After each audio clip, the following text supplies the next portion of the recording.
Chers compatriotes, chers fidèles abonnés de notre émission Actualité de Kinshasa, Mbote Nabino, merci encore une fois de nous accueillir chez vous. Comme nous le faisons chaque fois, nous allons tenter de commenter l'actualité à Mboka Nabiso. Alors aujourd'hui, nous avons 5 points que nous verrons avec vous. Le premier, c'est cette enquête qui fait des vagues concernant un consortium de plusieurs journalistes et ONG étrangers qui ont enquêté sur les détournements de fonds durant plusieurs années de la famille de M. Joseph Kabila. Alors, nous vous mettrons les différentes informations que nous avons recueillies à ce sujet pour vous. Et en deuxième point, nous parlerons toujours dans le même sujet. Nous allons en exclusivité vous faire d'autres révélations sur des informations que nous avons recueillies sur des détournements, encore une fois, toujours de la famille de M. Joseph Kabila et qui, en tout cas, seront révélées très prochainement par l'IGF. Enfin, en troisième point, nous vous mettrons l'interview du gouverneur militaire, M. Kachama Luboya, qui fait des révélations qui s'inscrivent dans les mêmes propos que nous vous avons tenus lors de nos émissions passées. C'est qu'aujourd'hui, quand on parle des massacres à l'Est, quand on parle du désordre qui est à l'Est, il ne faut pas voir que les ADF, il ne faut pas voir que des terroristes. Il y a plusieurs intérêts financiers qui sont en jeu. Et donc ici, il faut savoir que les Congolais entre eux sont à la base de ce désordre, sont à la base de ces tueries parce que nous avons plusieurs ethnies qui s'en prennent à d'autres et donc ici le problème est d'abord un problème congolo-congolais. Et en quatrième point, nous vous mettrons les images sur les efforts du DG de la RVA, M. Chungu, qui est en train aujourd'hui de se battre pour moderniser la RVA et vous verrez vous-même ce qu'il est en train d'entreprendre dans les images que nous allons vous proposer. Enfin, nous terminerons notre émission avec l'appel de la première dame, Maman Denise Nyakeru. Voilà Bandeko. Pour nos compatriotes qui nous découvrent, qui ne connaissaient pas nos émissions ou qui nous ont jamais suivis, ici nous allons vous mettre une vidéo qui va vous expliquer comment vous devrez faire pour pouvoir nous suivre régulièrement. Bolanda. Chers compatriotes, vous n'êtes peut-être pas encore membre de la grande famille de tous les abonnés de RDC Source Info. Pas de panique, il n'est pas trop tard. Je vous invite à appuyer sur le bouton abonner. Appuyez également sur le bouton notification. Ça vous permettra, lorsque une de nos émissions sera mise en ligne, vous serez directement informé par YouTube. N'oubliez pas d'appuyer sur le bouton j'aime. Ça nous donnera une bonne cotation auprès de YouTube et ça rendra nos émissions plus visibles auprès de nos autres compatriotes. Donc je répète, nous avons 3 actions à faire. Le premier, abonnez-vous. Deuxièmement, appuyez sur le bouton notification et troisièmement, appuyez sur le bouton j'aime. Ainsi, vous ferez partie de ceux qui encouragent et soutiennent RDC Source Info et vous nous encouragez à continuer à vous informer. Voilà Bandeko, Neto Kibino, nous soutenons Bandeko Nabiso Oyo Bazo Entreprendre Awa na Kinshasa et donc ici nous soutenons l'entreprise Yandeko Nabiso Alain Dinanga Oyo ya Lokakin. Donc si vous êtes en Europe, si vous avez un projet ou un programme de venir ici à Kinshasa pour les fêtes de Noël ou à un autre moment, vous pouvez appeler sur le numéro qui apparaît sur vos écrans ou vous pouvez laisser un message sur WhatsApp. Ils ne manqueront pas de vous recontacter. Alors ici, l'avantage, c'est que le prix est abordable. C'est parmi les moins chers de Kinshasa. Et vous pourrez compter sur un chauffeur qui vous conduira partout où vous le désirez à partir du matin jusqu'au soir. Voilà Bandeko, alors ici Tobandi directement, émission Nabiso avec le premier point, c'est cette enquête qui a été révélée par le consortium de plusieurs journalistes et ONG internationaux qui ont enquêté sur un détournement de plus de 138 millions de dollars qui a été opéré par la famille de M.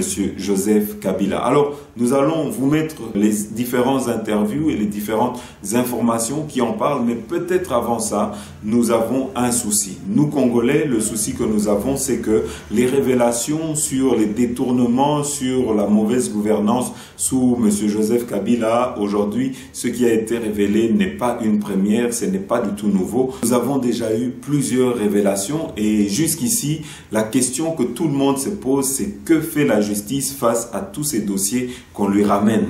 Que fait la justice devant l'énormité du travail qui a été effectué par les journalistes ou par des lanceurs d'alerte? Aujourd'hui, c'est bien qu'on puisse dénoncer, qu'on puisse apporter des preuves sur ce qui s'est passé, mais nous voulons une suite judiciaire. Nous voulons que la justice s'active. La justice ne doit pas être sourde, la justice ne doit pas jouer au autiste pendant que nous attendons qu'elle puisse frapper, qu'elle puisse reprendre les informations qu'elle a et qu'elle puisse entreprendre des poursuites contre les personnes qui sont désignées dans ces enquêtes. Parce qu'ici, dans cet état de droit que le chef de l'État a appelé, vous devez savoir qu'il a donné les mains libres à la justice. La justice est devenue indépendante et aujourd'hui, cette justice doit montrer qu'elle n'est pas aux ordres ou bien qu'elle n'est pas influencée par des mains invisibles. Et donc, nous espérons que dans les jours à venir, elle va se saisir des différents documents qu'on va lui remettre et qu'elle pourra entreprendre des démarches pour que les Congolais puissent retrouver cet argent qui a été détourné par la famille de M. Joseph Kabila. Alors, ici, Torotier Labino, peut-être information, yo, et Zolobela Yango, Bolanda. C'est le fruit d'un travail colossal, 9 mois d'enquête signés par 19 grands médias, dont RFI et plusieurs ONG. 3,5 millions de documents bancaires et encore plus de transactions passées à la loupe pour lever un peu plus le voile sur les années Kabila en RDC. Comment l'ancien président et ses proches se sont-ils enrichis au détriment de l'État et des Congolais? Bonsoir Sonia Rollet. Bonsoir. Vous avez justement travaillé sur cette enquête pour RFI. C'est monumental comme travail. Qu'est-ce qu'elle nous apprend, cette enquête, concrètement? Alors, on avait beaucoup d'allégations, je pense, sur la famille Kabila, sur ses associés, des allégations qui ont été faites par beaucoup d'ONG, d'ailleurs qui sont partenaires de cette enquête, comme The Sentry, comme Ressources Matters et autres. Et donc, ce qu'on a voulu essayer de voir avec tous ces documents, c'est finalement qu'est-ce qu'on pouvait confirmer de ces allégations sur des grands scandales financiers qui ont eu lieu en Congo. Et on a la possibilité de le faire et de savoir très exactement ce qui s'est passé, parce qu'on a tellement de transactions bancaires et de documents bancaires qu'on a une sorte d'histoire un peu, bon, c'est toujours parcellaire parce que on n'a pas forcément tous les comptes de toutes les banques, etc. Mais au moins une histoire sur certaines sociétés assez complète, assez cohérente. Alors on parle concrètement quand même de 138 millions de dollars d'argent public qui ont été acquis ou qui ont été reçus par ces sociétés qui sont liées donc soit à l'ancien président, soit à des membres de famille, soit à ce qu'on appelle son premier cercle, c'est-à-dire vraiment des hommes d'affaires ou des personnalités qui ont gravité autour de lui et où on a du mal d'ailleurs parfois à comprendre quelles sont les limites entre ces hommes d'affaires et la famille du président, parce que tout s'en mêle et c'est ce qu'on a essayé de démêler. Il y a notamment un exemple avec la sœur de Joseph Kabila et son demi-frère qui se sont vus attribuer des actions d'une banque en particulier et la direction de cette banque. Vous pouvez nous en dire un petit peu plus sur Alors justement, toutes ces données-là viennent du groupe BGFI. Le groupe BGFI, c'est un groupe assez particulier qui, à l'ouverture de la filiale au Congo, donc la BGFI Banque RDC, va octroyer gratuitement à la sœur de Joseph Kabila 40% des actions. On s'en rend compte un peu plus tard, à vrai dire, en 2018, quand ça commence à tourner vinaigre, parce que on lui fait signer, ou on voit un mail passer, où on voit qu'on réclame une dette liée à ces actions, donc ça veut dire qu'elle les aurait jamais payées. On voit aussi que dans cette banque, c'est le frère adoptif du président Kabila qui dirige cette banque à partir de 2013. Et c'est à partir de là que les détournements vont s'accélérer, si on comprend bien. Voilà, c'est ça. On voit qu'il y a un problème de mauvaise gouvernance dans la banque déjà auparavant, mais à partir de ce moment-là, on voit qu'il y a beaucoup de rouages, en tout cas, qui sont mis au service de la famille du président ou de l'ancien président, de ses sociétés, de ses partenaires d'affaires. Et on voit d'ailleurs, c'est aussi pour ça qu'on a une histoire un peu complète, c'est-à-dire que tout le monde se met à la BGFI pour faire ces transactions, pour avoir ces flux financiers où on peut se poser vraiment très légitimement la question de savoir si c'est des détournements de fonds, voilà, jusqu'à quel point en fait ces fonds ont été détournés. Merci Sonia Rollet. Face à votre enquête Congo Hold Up, la première réaction ce soir du camp Joseph Kabila, dans un communiqué, sa conseillère en communication dénonce une fixation haineuse des médias contre la personne de l'ancien président. Elle parle d'accusations infondées et non démontrées. Elle vise, selon elle, je cite, à faire payer à Joseph Kabila ses choix courageux de souveraineté en matière électorale et minière. Fin de citation. En tout cas, ceux qui ont enquêté sur ce dossier, eux, sont formels. Des membres de la famille Kabila ont bien bénéficié de détournements de fonds publics. Le demi-frère de l'ancien président, notamment, comme on l'a entendu avec Sonia Rollet, Francis Sélémanim Toualé, qui a dirigé la banque BGFI. C'est ce que confirme également Michelle Kendler-Kretsch, chercheuse pour l'ONG The Sentry. Elle a aussi collaboré à cette enquête et elle est avec Alexandra Bronjon. Initialement, nous nous intéressions à une société en particulier, Sudoil, détenue par la femme de Francis Selemani, le frère du président Kabila. Cette société privée avait reçu 85 millions de dollars du gouvernement et nous n'arrivions pas à trouver de justification pour expliquer le transfert d'une telle somme. L'argent partait ensuite vers de nombreuses entreprises, toutes contrôlées par Francis Selemani et la famille Kabila, et enfin quittait le pays. C'est là que nous nous sommes aperçus qu'à travers différentes sociétés contrôlées par Selemani, celui-ci avait acheté de nombreuses propriétés privées pour un montant total de 6,6 millions de dollars. Quand est-ce que cela a commencé ? Les premiers achats ont lieu en 2015. Une résidence aux États-Unis, plusieurs maisons en Afrique du Sud. 2015, 2016, 2017, mais c'est vraiment en 2018 où les dépenses se sont multipliées. Cela correspond au moment où l'on demande à Selemani de quitter la direction de la banque BGFI RDC et où la présidence de son frère, Joseph Kabila, touche à sa fin. À ce moment-là, il achète 3 maisons aux États-Unis, chacune d'une valeur d'environ 1 million de dollars, plusieurs en Afrique du Sud. Au total, 17 propriétés, des petites résidences, ce qui lui a permis de rester discret, mais qui représentent tout de même des millions de dollars. Concrètement, comment ces opérations s'effectuaient ? Le plus intéressant, c'est que non seulement lui et sa famille détenaient de nombreuses sociétés à partir desquelles pouvait transiter cet argent, mais la famille Kabila contrôle une banque. Et cela leur a permis de faire transiter ces fonds par la BGFI Bank RDC sans avoir à s'expliquer avant d'envoyer cet argent vers différentes sociétés. En multipliant ces transferts, cela rend l'argent difficile à suivre. Puis, l'argent était transféré à l'étranger et c'est là que cela devient intéressant car on quitte la sphère congolaise pour toucher la finance internationale. Et comment est-ce possible qu'il n'y ait pas de contrôle au niveau des banques internationales ? Absolument, et nous avons suggéré à ces banques qui étaient impliquées de regarder de plus près ces transactions. Quand une banque reçoit d'importants fonds d'une personne aussi proche du pouvoir, cela devrait donner l'alarme. Cette banque devrait redoubler d'efforts pour contrôler la provenance de ces fonds. Dans la plupart des cas, il n'y a eu aucune question posée sur l'origine de ces sommes, sur leur légitimité. Ce système a permis de faire sortir des millions de dollars de la RDC sans que les banques internationales ne fassent quoi que ce soit. Et ces fonds publics, d'où venaient-ils ? Pour ce qui est des sommes sur lesquelles nous avons enquêté, il y a un cas où l'argent provenait de la Banque centrale, des fonds qui auraient dû servir à des projets du gouvernement et non à des entreprises privées, et une autre partie de cet argent qui provenait de la mission des Nations Unies en RDC. Plus généralement, quand on regarde d'où vient l'argent, il provenait d'entreprises minières publiques, de la commission électorale et de différentes entreprises de l'État. Et tout cet argent était siphonné par la famille Kabila. Il s'agit de sommes énormes par rapport au salaire moyen d'un Congolais. Et la chercheuse Michelle Kendler-Kretsch de l'ONG The Sentry avec Alexandra Bronjon. Alors cette enquête révèle l'ampleur des détournements de fonds publics en RDC, au moins 138 millions de dollars perçus au fil des ans par le premier cercle de l'ancien numéro 1 congolais, Joseph Kabila. Et c'est là, Sonia, un énième scandale qui éclabousse donc ce groupe bancaire africain, la BGFI. Oui, la BGFI, c'est un peu la banque des présidents, Hassan, vous le disiez. Il y a 50 ans tout juste, en 1971, la Banque de Paris et des Pays-Bas, devenue Paribas en 1982, décide d'ouvrir une filiale au Gabon et prend langue avec celui qui s'appelle encore Albert Bernard Bongo, avant de devenir Omar Bongo. Dans les années 90, la Banque française se désengage de son ancienne filiale, qui devient alors en 1997, la banque gabonaise et française internationale, donc la BGFI, une banque africaine à part entière. L'histoire de la BGFI est jalonnée de nombreux scandales, notamment l'affaire des biens mal acquis en France, qui touche les familles Bongo du Gabon et Sassou Nguesso du Congo-Brazzaville. Dans ce pays, à la tête de la filiale de la BGFI, on retrouve Jean-Dominique Okemba, neveu du président congolais et depuis longtemps son conseiller spécial.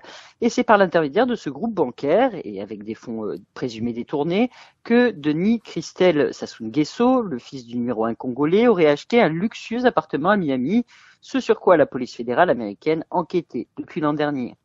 En RDC, on retrouve la sœur et le frère adoptif du président Kabila, qui ont été respectivement actionnaire et directeur général. Avec la BGFI Banque RDC, le premier scandale, c'est en 2016, quand Jean-Jacques Lumumba, souvenez-vous, le petit-neveu du héros de l'indépendance, décide de quitter cette banque avec déjà beaucoup de documents embarrassants. Merci beaucoup Sonia Rollet en direct d'Afrique Midi pour RFI. Grand merci encore une fois. RFI a bien sûr sollicité aux diverses personnes citées dans notre enquête Congo Hold Up, cette vaste affaire de prédation financière et de détournement de deniers publics impliquant donc Joseph Kabila et son entourage. Seule une conseillère en communication de l'ex-numéro 1 congolais, Madame Barbara Nzimbi, a accepté de nous répondre au nom de Monsieur Kabila. Il n'y a aucune preuve qui implique directement le président Joseph Kabila. Ici, on parle des faits tangibles, des faits palpables. Les sociétés citées, notamment pétrolières, même les frais destinés à la MONUSCO, etc., étaient gérés par des individus. Si ces frais existaient, il y a eu certainement un tracé révélant chaque destinataire et objectif. Et nous, c'est que nous attendons des documents vrais, pas des documents fondés, pas des documents trafiqués, de documents vrais qui impliquent Joseph Kabila directement. C'est que nous attendons. Puisqu'ils vont présenter des éléments, nous allons aussi apporter des éléments. C'est simple. Donc nous attendons que ces éléments-là arrivent. Ce sera sur base de cela que nous allons réagir. Élément contre élément, déclare Madame Barbara Nzimbi, la conseillère en communication de Joseph Kabila, qui répondait à Victor Moria. Quant à la BGFI, elle n'a toujours pas donné suite à notre demande d'interview. Comment prendre à son propre pays 92 millions de dollars? On vous explique.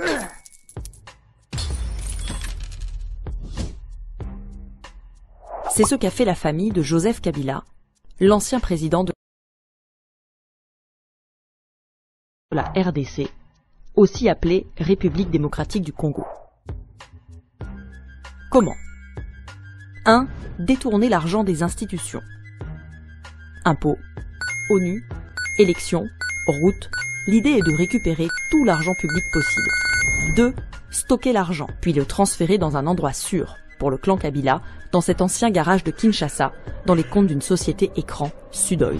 3. Retirer du cash. On peut même retirer une partie en espèces, comme le prouve ce bordereau de retrait de 6 millions de dollars. Car pour ça, il faut avoir une banque. Enfin, sa propre banque. Ou plutôt une banque contrôlée par la famille, comme la BGFI Banque du Congo. Contrôlée par la sœur de Kabila, Gloria Mteyu, actionnaire à hauteur de 40%, et par son frère adoptif, Francis Selemani, en tant que directeur général. Et quand au sein d'une même famille, on dirige une nation et une banque, ça facilite les choses. Ensuite, il faut être créatif. Florilège.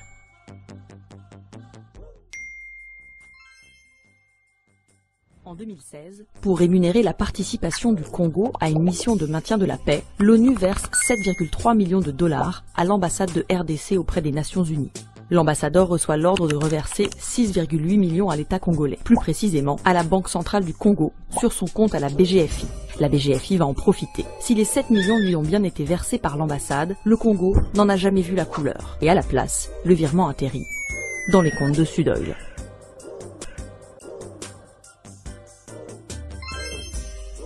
En 2016, Kabila annule les élections pour les reporter en 2018.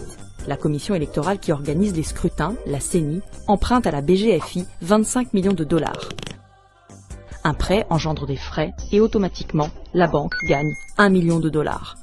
Mais le même jour, la BGFI répète l'opération manuellement et s'offre un deuxième million de dollars qui, bien sûr, atterrit dans les comptes de Sudoil.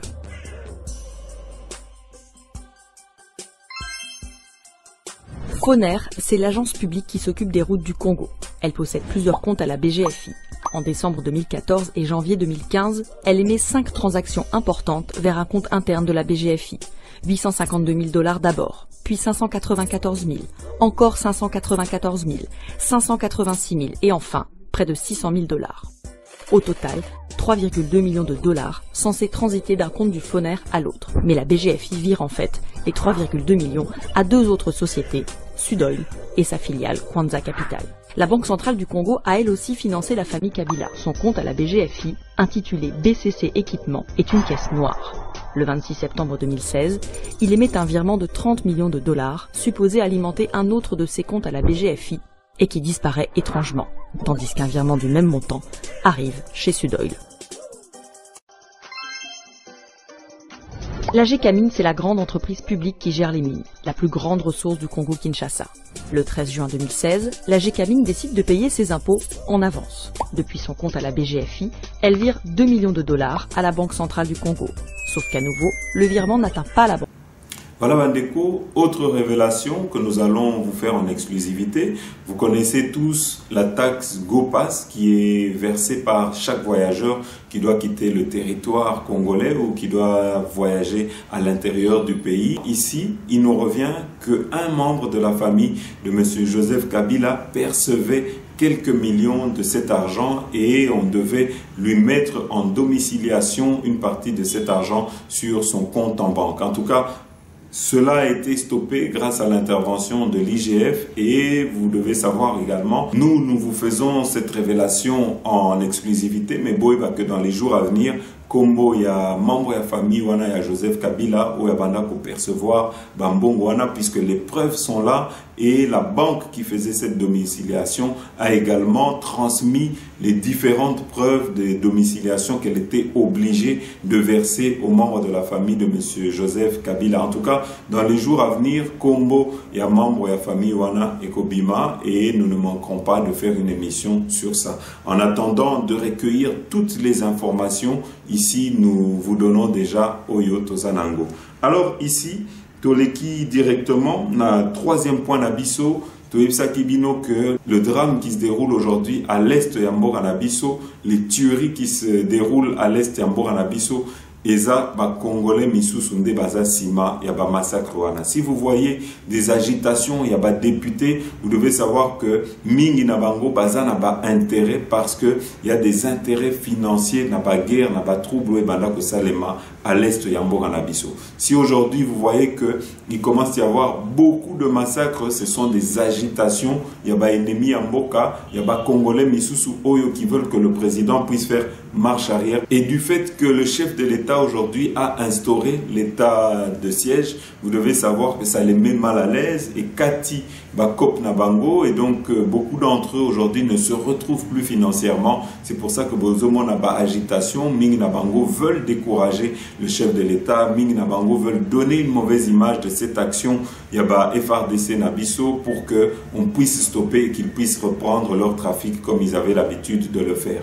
Ici, Bokoyoka, gouverneur Kachamaluboya, vous allez voir que information à Zopesa, c'est ce que nous étions en train déjà de dire et de dénoncer dans nos émissions passées. Donc, Awa, Togotie Labino Malobanaye, Bolanda. En fait, ce qu'on voudrait ici à Bunia, c'est que les événements tels que ça s'est passé à Bukavu et ailleurs se passent ici aussi. Et donc, on est en train de créer artificiellement une psychose de sorte que cette population, ou de permettre, n'est-ce pas, à ces hors-la-loi d'entrer dans la ville. Donc, je dis à la population que nos troupes sont en alerte, nous sommes présents, nous ne dormons pas et nous sommes prêts à les protéger. Donc, ils peuvent être calmes. Si ces hors-la-loi pensent qu'ils peuvent entrer, qu'ils entrent, ils vont voir ce que nous allons faire. Pourquoi pas tous ces jours ici, ils sont libres. Je crois que vous promenez la nuit. Ils ne respectent même pas le couvre-feu. Donc, ils sont libres. Ils se promènent partout. Sauf que c'est une psychose qu'on voudrait installer ici pour permettre à l'ennemi d'entrer dans la ville. Mais ça ne sera pas possible. Et s'ils entrent, ils vont voir comment nous allons réagir. Je vais vous dire ce qui s'est passé hier. J'ai appelé quelques opérateurs économiques ici. Je leur ai demandé pourquoi ils ont fermé. Ils m'ont répondu carrément. Ils m'ont dit, voilà, nous avons fermé parce que nous avons peur que on nous envoie le lendemain des Codeco. Donc, l'UNADI, qui est une plateforme qui regroupe toutes les communautés, décrète, n'est-ce pas, 48 heures de villes mortes. Et ces villes mortes ont été créées pourquoi? Parce que, tout simplement, il y a des milices, des communautés qui sont en train de tuer leurs propres frères. C'est ça la vérité. Est-ce qu'aujourd'hui, parce que les gens ont maintenant l'habitude d'exposer les pancartes pour donner le chiffre de mort, est-ce que nous pouvons aussi dire, par exemple, que voilà, Codeco, milice, Lendou, combien ils ont tué? S'ils veulent être honnêtes. Zahir, milice, Emma, combien ils ont tué? FPIC, milice, Bira, combien ils ont tué? Et ADEF, qu'on mette ça pour être plus sincère et pour être correct. Moi, je pense qu'ils ne peuvent pas punir cette population deux fois. C'est eux qui regroupent les communautés. C'est à eux de dire à leurs enfants d'arrêter. Qu'est-ce que les gens ont à faire? Ils ont perdu, ils n'avaient rien. Le prix du carburant a grimpé parce que les stations sont fermées. Alors, à qui ça profite? Je vais vous dire qu'une semaine après l'état de siège, une semaine seulement, ils disaient déjà que ça a échoué. Une semaine seulement après. Aujourd'hui, nous sommes dans la deuxième phase où nous les avons chassés de leur centre d'intérêt. Les mines où ils étaient, les routes nationales où ils étaient en train d'extorquer. Maintenant, c'est presque un chantage qu'ils sont en train de faire. Ils passent dans les interlignes pour aller s'attaquer à la paisible citoyen pour que nous, on relâche les taux et qu'on les laisse encore rentrer, protéger les Chinois ou avoir de l'or à côté des Chinois. Ça, on ne peut pas faire. On ne peut pas faire. Ça, c'est impossible. Non, quel cessez-le-feu? Non. Nous allons continuer avec les opérations. Que ce soit les Codeco, que ce soit le FPIC, que ce soit les Zaïre, les milices Zaïre, ainsi de suite. S'ils veulent, nous sommes ouverts. Ils peuvent venir, ils peuvent déposer les armes. Nous allons chercher les moyens avant le PDDRCS. Nous allons chercher les moyens pour les encadrer. Pointré. Ils sont en train de tuer qui ici? Tous ces gens-là. Ils tuent les Congolais, leurs propres frères. Les Codeco, ils tuent qui? Le FPIC tue qui? Leurs propres frères. Alors, ils veulent que nous, on vienne les supplier. Non, monsieur, arrêtez. Voilà, Bandeko. Ici, Toyebsa Kibino, nous allons continuer à encourager et à soutenir les actions du DG de la RVA, monsieur Chungu, qui fait un très bon travail. Ici, il est en train de sensibiliser parce qu'il y a des constructions anarchiques, Pembeni aéroport, mais également, il veut moderniser infrastructure Oyo et RVA. Alors, biso tokoloba mingite tokotiela bino maloba nae na information ezolobela yango Bolanda. Au bout de la piste de l'aéroport international d'Ondjili, à seulement 5 minutes de marche, on remarque la construction des maisons en dur. Ici, la population qui habite est en danger permanent et les avions qui atterrissent sont également exposés. De l'autre côté de la piste, un équipement appelé VOR est en train d'être implanté. Selon le directeur technique de la RVA, Beni Kasongo, les alentours du VOR devraient être dégagés le plus tôt possible avant l'arrivée des experts de l'Organisation de l'aviation civile internationale au mois d'août prochain. Le directeur général de la RVA, Alphonse Chungu Maungu, pense qu'il est temps pour la République démocratique du Congo de sécuriser son espace aérien pour se conformer aux normes de l'Organisation internationale d'aviation civile. On est en train donc de travailler dans la vision donc du chef de l'État qui consiste à la modernisation de nos infrastructures aéroportuaires. Un bel exemple, c'est cet équipement. Ça, c'est un équipement moderne. Dans un périmètre, dans un rayon, disons, de 700 mètres, il ne doit pas y avoir aucun obstacle. Et ce qui est étonnant, c'est de voir des constructions à l'intérieur donc de notre emprise. Le directeur général adjoint de l'autorité de l'aviation civile de la RDC, Hippolyte Mwakamfo Nzolo, a rappelé la mission des experts de l'OAC qui viendront en République démocratique du Congo pour auditer et vérifier si les normes et recommandations de la navigation aérienne sont respectées par les pays signataires de la Convention de Chicago dont fait partie la RDC. Voilà Bandeko, les fêtes approchent, c'est le moment de partage, c'est le moment où nous devons montrer notre solidarité entre Congolais. Ici, nous répondons à l'appel de la Première Dame qui demande à ce que chaque Congolais puisse s'impliquer, puisse s'investir pour donner $1, 2000 francs congolais pour soutenir les plus nantis, Oyo, qui n'ont pas les moyens de fêter Noël. La solidarité est une richesse qui ne nous sera jamais dépouillée. C'est grâce à elle que nous apportons secours aux plus vulnérables et que nous ne tolérons pas que nos compatriotes vivent dans la précarité qui ne sait nous laisser insensibles. Les récents événements à l'est du pays nous ont démontré que lorsque chacun décide de donner sa part pour le bonheur de tous, cette solidarité peut même arriver à éteindre les flammes du volcan.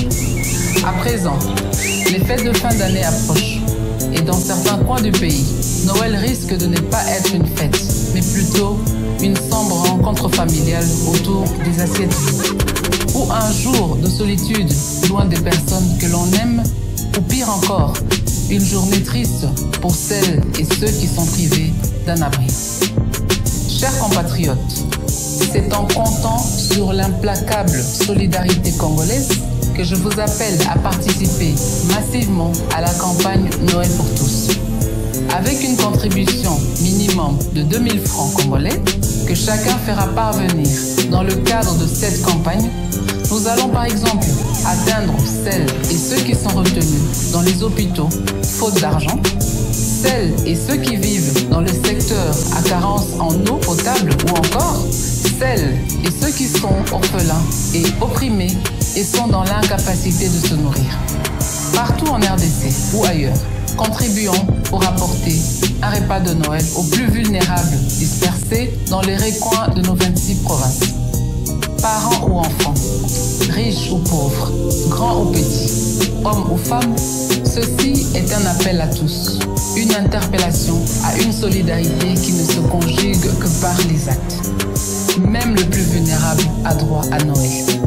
Donnons avec amour, partageons ce que nous avons de plus précieux, notre solidarité congolaise. Noël pour tous, la fête partout.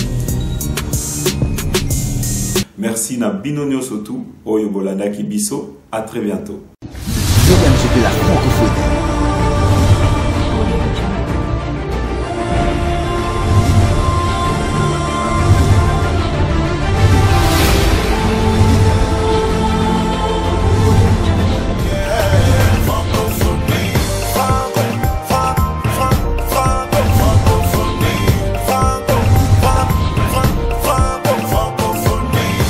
En route pour le 9e jeu de la francophonie.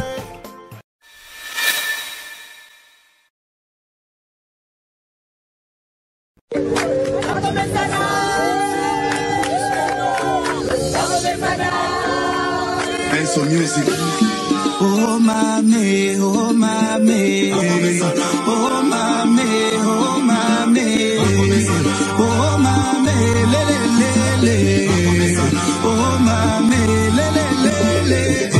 Basala 18 ans, basale lokote, bazo senga, bazonga ndelisuse, batika bafulu ebele na Congo, malakela Congo na biso mabe.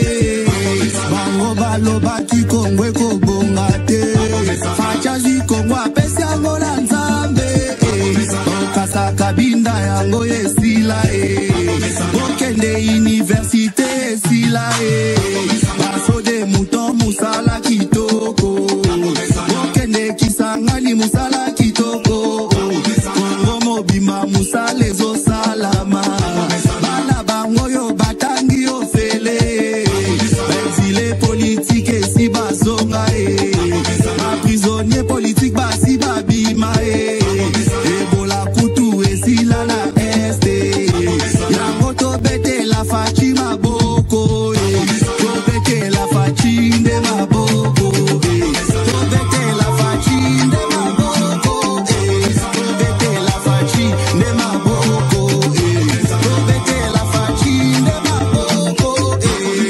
Oh mamé, oh mamé, oh mamé, oh mamé, oh mamé, lé, oh mamé, lé. Baso de mouton musala kitoko, okende Kisangani musala kitoko, marem salariale matili suswe, même plaza likambo fachi ya kitina terrain, azope sa solution à tout problème, budget à Congo et matili suswe, bango baloba ki Kongo ekobonga te.